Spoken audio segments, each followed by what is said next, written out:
Assalamualaikum warahmatullahi wabarakatuh.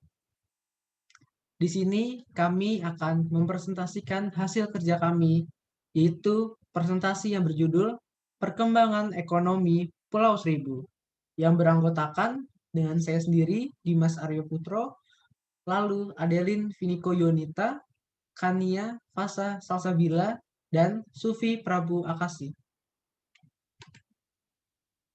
Perkembangan ekonomi di Pulau Seribu.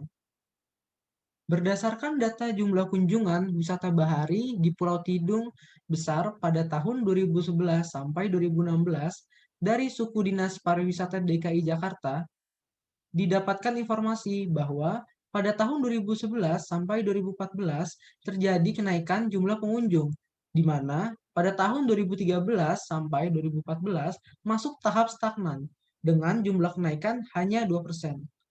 Kemudian terjadi penurunan drastis dari tahun 2014 ke tahun 2015 sebesar 53%.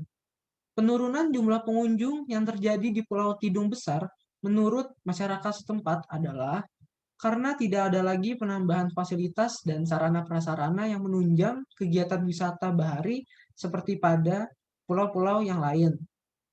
Fluktuasi jumlah pengunjung dipengaruhi oleh beberapa faktor seperti pelayanan, sarana dan prasarana, objek daya tarik wisata, dan keamanan tempat wisata, menurut Syahadat 2005. Berikut data jumlah wisatawan dari tahun 2011 sampai 2016. Tahun 2011 dengan jumlah 279.092. Lalu, pada tahun 2012 dengan jumlah pengunjung 318.674 dengan persentase 15%. Tahun 2013 dengan pengunjung 389.701 dengan persentase 22%.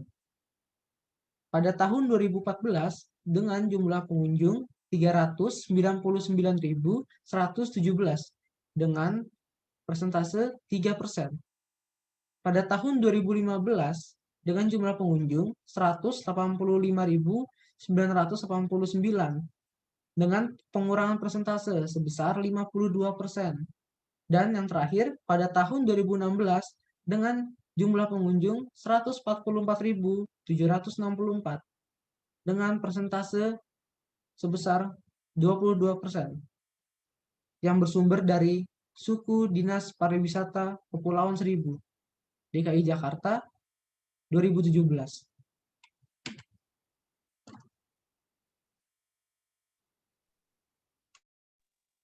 Berikutnya ada daya tarik Kepulauan Seribu.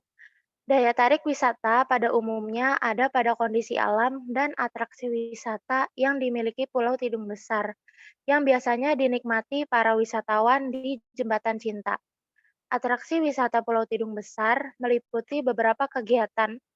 Hal ini sejalan dengan pernyataan Rozak dan Supriharjo tahun 2013 bahwa daya tarik wisata Pulau Tidung Besar terletak pada kegiatan menyelam ataupun snorkeling dan juga jembatan yang menghubungkan Pulau Tidung Besar dan Tidung Kecil sambil menikmati pemandangan alam dan mengambil gambar. Penambahan daya tarik wisata pada Pulau Tidung Besar masih perlu dilakukan agar tidak terkalahkan oleh pulau lainnya di Kepulauan Seribu.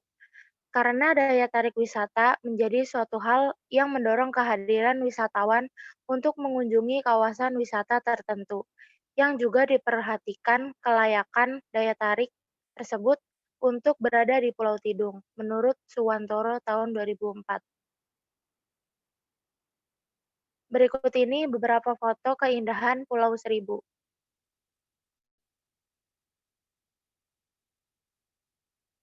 Berikutnya ada dampak pariwisata. Dampak pariwisata terhadap lingkungan di Pulau Tidung. Industri pariwisata memberikan dampak positif terhadap perekonomian masyarakat di Pulau Tidung dengan memberikan peningkatan pendapatan masyarakat, akan tetapi industri pariwisata juga memberikan dampak negatif terhadap lingkungan fisik di Pulau Tidung. Hal ini karena pariwisata memiliki hubungan erat dengan lingkungan fisik. Lingkungan fisik adalah daya tarik utama kegiatan wisata. Lingkungan fisik meliputi lingkungan alam, yaitu flora dan fauna, bentangan alam, dan gejala alam. Dan lingkungan buatan meliputi situs kebudayaan, wilayah perkotaan, wilayah pedesaan, dan peninggalan sejarah. Kualitas lingkungan dapat menurun karena aktivitas manusia maupun aktivitas wisata itu sendiri.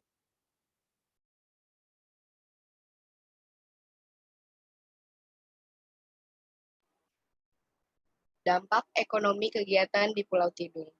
Adanya kegiatan wisata bahari di Pulau Tidung akan menimbulkan banyak dampak terhadap masyarakat sekitar.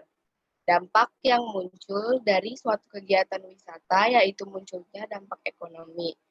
Dampak ekonomi tersebut dapat bersifat positif dan negatif.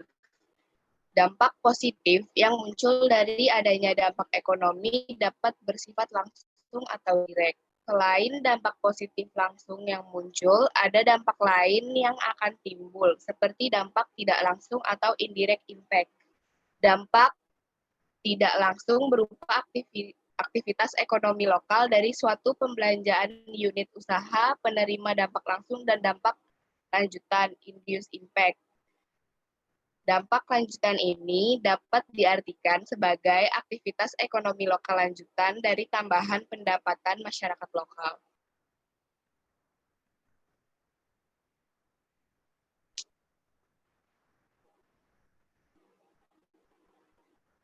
Dampak sosial dan budaya. Pulau Tidung Besar merupakan suatu wilayah yang termasuk dalam pulau-pulau kecil yang mana pulau-pulau kecil biasanya memiliki suatu budaya kearifan lokal ataupun kebiasaan-kebiasaan yang dilakukan penduduk setempat. Keterisolasian pulau-pulau kecil menjadikan masyarakatnya mengadakan suatu kegiatan budaya setempat ataupun kearifan lokal. Razak dan Supri Harjo 2013. Pengembangan wisata bahari di Pulau Tidung Besar menurut masyarakat setempat tidak mempengaruhi kearifan lokal seperti acara keagamaan bagi ibu rumah tangga setiap pukul 13.00 waktu Indonesia Barat. Walaupun masyarakat disibukkan dengan kegiatan pemenuhan kebutuhan para wisatawan, terutama di akhir minggu atau weekend ataupun high season.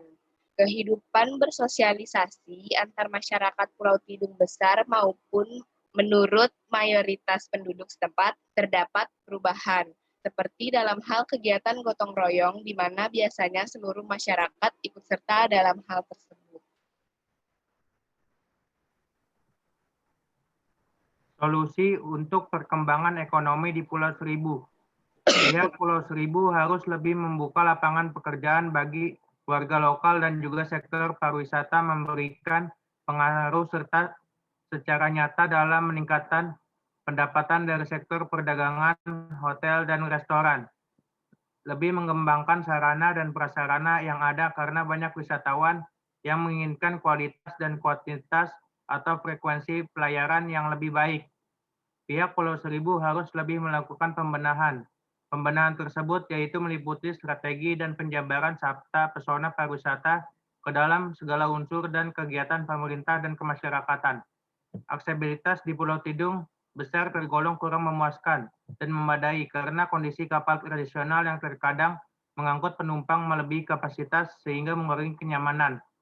Hal yang menjadi faktor utama para pengunjung mengatakan fasilitas pendukung wisata bahari kurang adalah keadaan dermaga selayaknya diperbaiki agar menaikkan minat pengunjung di Pulau Tidung Besar dan juga ketersediaan ATM yang hanya satu di Pulau Tidung.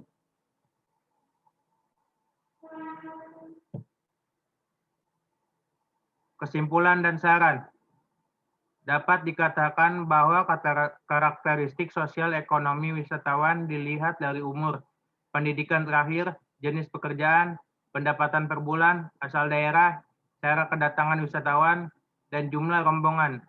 Terjadinya penurunan jumlah pengunjungan yang terjadi di Pulau Tidung Besar menurut masyarakat setempat adalah karena tidak ada lagi penambahan fasilitas dan sarana prasarana yang menunjang kegiatan wisata bahari seperti pada pulau-pulau lain. Selanjutnya kami menemukan bahwa terdapat 3 dampak pariwisata yang terjadi di Pulau Tidung, yaitu dampak pariwisata lingkungan, dampak ekonomi, kegiatan, dan dampak sosial budaya. Sarana untuk pengembangan selanjutnya. Yang pertama, menambah sarana prasarana agar terjadi pembaruan.